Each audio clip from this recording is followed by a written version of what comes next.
सत श्री अकाल दोस्तों, मेरा नाम है जसदीप सबरवाल।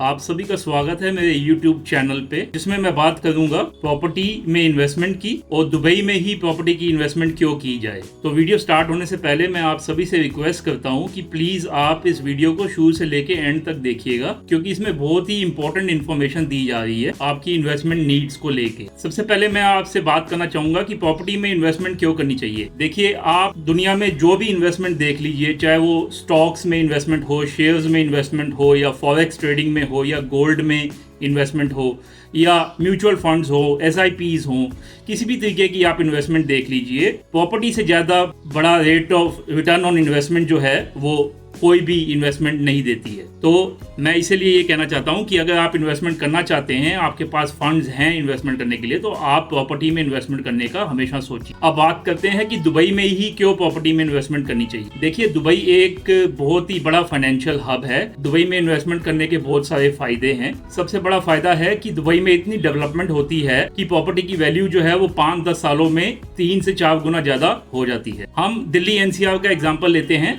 आज से 20-25 साल पहले या 30 साल पहले गुड़गांव और नोएडा बिल्कुल डेवलप नहीं था, लेकिन जब American companies, Canadian companies, European companies ने यहाँ पे आके इन्वेस्टमेंट करना शुरू किया, अपने ऑफिसेज ओपन करने शुरू किए, तो प्रॉपर्टीज की वैल्यू जो है वो significantly they increased. So when there is a development that happens in a country, the property value automatically goes up। तो सिमिलरली दुबई में इतनी ज़्यादा डेवलपमेंट हो रही है, आप देख सकते हैं कि दुबई के सबसे ज़्यादा वर्ल्ड रिकॉर्ड्स हैं। Burj Khalifa tallest tower in the world है, दुबई मॉल है जो कि सबसे बड़ा मॉल है दुनिया में, शॉपिंग मॉल है, वो भी काफ़ी सारे 5 स्टार 7 स्टार होटल्स हैं दुबई में। तो इतनी डेवलपमेंट होती है कि पूरी दुनिया के लोग, मोर देन 200 नेशनलिटीज जो हैं, वहाँ पे आके इन्वेस्टमेंट करते हैं, और इन्वेस्टमेंट करने के कारण क्या होता है कि प्रॉपर्टी की प्राइस बहुत राइज हो जाते हैं। अब आप इंडिया से अगर इन्वेस्टमेंट करते हैं तो इससे फायदा ये होगा कि आप देखें कि UAE जो दिरहम है वो आज से 10-12 साल पहले 14-15 रुपए का होता था। आज के टाइम में जो UAE दिरहम है वो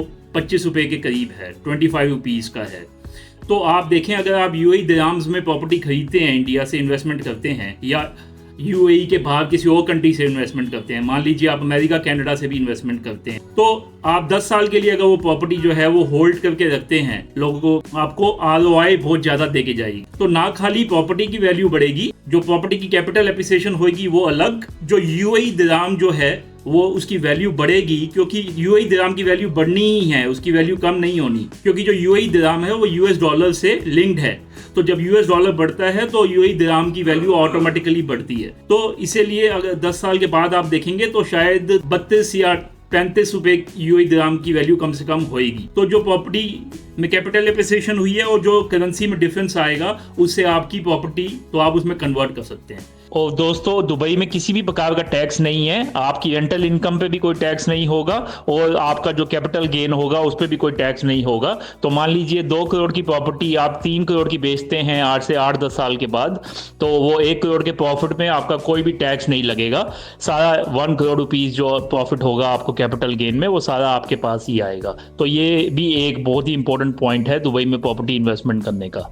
और दुबई की गवर्नमेंट बहुत ही ज़्यादा स्टेबल है। देखिए, आप डेमोक्रेसी में अगर देखते हैं तो डेमोक्रेसी में क्या है कि गवर्नमेंट चेंज होती रहती है, तो जो डेवलपमेंट है वो कई बार रुक जाती है कंट्री में। जो मोनार्की है, जो कि दुबई की शेख हैं, वो सालों से और सदियों से वही गवर्नमेंट चलती आ रही है। तो डेवलपमेंट कभी भी कंट्री में रुकती नहीं है। एक स्टेबल इकोनॉमी और स्टेबल ग्रोथ होती है कंट्री की। 200 से ज़्यादा नेशनलिटीज जो हैं पूरे वर्ल्ड की जो है वो दुबई में रहती हैं और दुबई में इन्वेस्टमेंट करती है। दुबई इतनी ज़्यादा पॉपुलर सिटी है। तो अगर आप एक FAQ पूछते हैं मुझसे कि मैं तो इंडिया में रहता हूँ, या मैं तो अमेरिका में, कनाडा में, ऑस्ट्रेलिया में रहता हूँ, मैं NRI हूँ, मेरे पास इतना टाइम नहीं है कि मैं दुबई में जाके प्रॉपर्टी का ख्याल कर सकूँ, तो मैं इन्वेस्टमेंट क्यों करूँ, मैं तो अपनी कंट्री में ही इन्वेस्टमेंट करूँगा। तो मैं ये बोलना चाहता हूँ कि जैसे मैंने आपको बताया कि दुबई आपको 3-4 ज़्यादा गुना इन्वेस्टमेंट के रिटर्न्स देगी, जो कि आपको अपनी कंट्री में मिलते हैं, या आपको सब कॉन्टिनेंटल कंट्रीज जो कि डेवलपिंग कंट्रीज है वहाँ पे मिलते हैं। देखिए, आप डेवलपिंग कंट्रीज में मर्सिडीज या फरारी तो खरीद सकते हैं, लेकिन ऐसी रोड्स या ऐसा इंफ्रास्ट्रक्चर नहीं बना सकते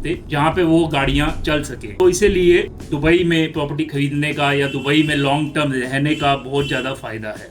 मैं FAQ पे बात करना चाह रहा था कि अगर आप ऐसे पूछते हैं कि अगर मैं बाहर हूँ तो मैं इंडिया में इन्वेस्टमेंट करूँगा, मैं इंडिया में हूँ तो मैं इंडिया में इन्वेस्टमेंट करूँगा, या मैं कनाडा में हूँ तो मैं कनाडा में इन्वेस्टमेंट करूँगा, तो ऐसा नहीं है। 90% से ज़्यादा जो डेवलपर्स हैं वो आपकी प्रॉपर्टी का पूरा ख्याल रखते हैं, आपके साथ एग्रीमेंट करते हैं कि आपकी प्रॉपर्टी की जो मेंटेनेंस है या आपके जो रेंटल इनकम आती है वो आपके साथ आपको देना मंथली या क्वार्टरली या हाफ ईयरली या ईयरली, आपकी प्रॉपर्टी की सारी देखभाल करना, उसकी मेंटेनेंस वगैरह, उसकी अगर आप प्रॉपर्टी बेचना चाहते हैं कभी किसी टाइम पे तो उसमें भी आपकी मदद करना। तो जो भी डेवलपर्स हैं या आपके रियल एस्टेट ब्रोकर्स हैं जिनके साथ आपका कॉन्ट्रैक्ट होगा वो आपकी प्रॉपर्टी का पूरा ख्याल रखेंगे, तो आपको वहाँ पे आने जाने की कोई जरूरत नहीं पड़ेगी। आप अगर साल में एक बार चक्कर लगाना चाहते हैं तो वहाँ पे एक बार चक्कर लगा के अपनी प्रॉपर्टी का आप इंस्पेक्शन कर सकते हैं। तो आप देखेंगे कि सबसे ज़्यादा बॉलीवुड स्टार्स और इवन जो टीवी पर्सनैलिटीज़ हैं, जो कि छोटी छोटी पर्सनैलिटीज़ हैं जिनके पास इतना ज़्यादा पैसा नहीं है जबकि जितना कि शाहरुख खान या अजय देवगन या विवेक ओबरॉय जैसे लोगों के पास है, वो लोग भी आजकल दुबई में इन्वेस्टमेंट कर रहे हैं। तो दुबई में सभी के पास प्रॉपर्टी है, दुबई में सबका ही घर है। और सबसे बड़ी बात मैं बात करना चाहूंगा कि अगर आप सेकंड होम चाहते हैं, कभी कभी क्या होता है कि हम लोग छुट्टियों के लिए जाना चाहते हैं, आपने इन्वेस्टमेंट की है इंडिया से या आप NRI हैं किसी और कंट्री में, दुबई में इन्वेस्टमेंट करते हैं, तो आप दुबई को एक एज अ सेकंड होम मान सकते हैं। दुबई इतनी सेफ सिटी है, ऐसे सोशल एक्सपेरिमेंट हुए हैं यूट्यूब में कि लोगों ने अपना आईफोन, अपनी गोल्ड ज्वेलरी जो है एक जगह पे छोड़ दी, छोड़ने के बाद वो उस जगह पे अगले दिन आए या 5-6 घंटे बाद आए तो वो चीज उनको वहीं पे ही पड़ी हुई मिली। तो ऐसे सोशल एक्सपेरिमेंट्स मिले हैं। तो उस एक्सपेरिमेंट में पता चलता है कि दुबई कितनी सेफ सिटी है कि कोई भी क्राइम नहीं है, क्राइम ऑलमोस्ट निल है। तो ऐसी सिटी में इन्वेस्टमेंट करने में बहुत ज्यादा फायदे होते हैं। आप देखेंगे कि मिलियनेयर्स जो हैं पूरे वर्ल्ड के, NRI जो मिलियनेयर्स हैं जिनके पास बहुत पैसा है या बिलियनेयर्स हैं, वो दुबई में इन्वेस्टमेंट करना चाह रहे हैं क्योंकि दुबई की गवर्नमेंट अगर उनको कोई मान लीजिए थ्रेटनिंग कॉल्स आती हैं या एक्सटॉर्शन की कॉल्स आती हैं तो दुबई की जो गवर्नमेंट है उनकी मदद करती है। और वैसे होता नहीं है कि दुबई में एक्सटॉर्शन या थ्रेट की कॉल्स आएँ। ऐसा जनरली होता है डेवलपिंग कंट्रीज़ में जहाँ की क्राइम रेट बहुत ज़्यादा है कि आपको थ्रेटनिंग कॉल्स आती हैं और आपको एक्सटॉर्शन की कॉल्स आ सकती हैं, आप सेफ नहीं है, आपके पास बहुत ज़्यादा पैसा है तो आप सेफ नहीं है। तो इसीलिए मैं आपसे ये बताना चाहूँगा कि दुबई में इन चीज़ों का कोई प्रॉब्लम नहीं है, आप सेफली वहाँ पे रह सकते हैं और दुबई की गवर्नमेंट जो है, UAE की जो गवर्नमेंट है वो आपको मदद करती है। इसीलिए मैं आपसे रिक्वेस्ट करना चाहता हूँ कि आप मेरे साथ जुड़े, मुझे सब्सक्राइब कीजिए। मैं बहुत सारे ऐसे रियल एस्टेट रिलेटेड वीडियोज़ लेके आऊँगा। इवन मैं दिल्ली NCR में अगर आप इन्वेस्टमेंट करना चाहते हैं तो भी मैं वीडियोज़ लेके आऊँगा। लेकिन अगर आप जेन्युइन इन्वेस्टमेंट करना चाहते हैं प्रॉपर्टी में तो मैं दुबई का आपको ऑप्शन दूंगा। तो आप मेरे साथ जुड़िए, मुझे सब्सक्राइब कीजिए, मुझे सपोर्ट कीजिए। आपका बहुत बहुत धन्यवाद। आपका दिन शुभ रहे।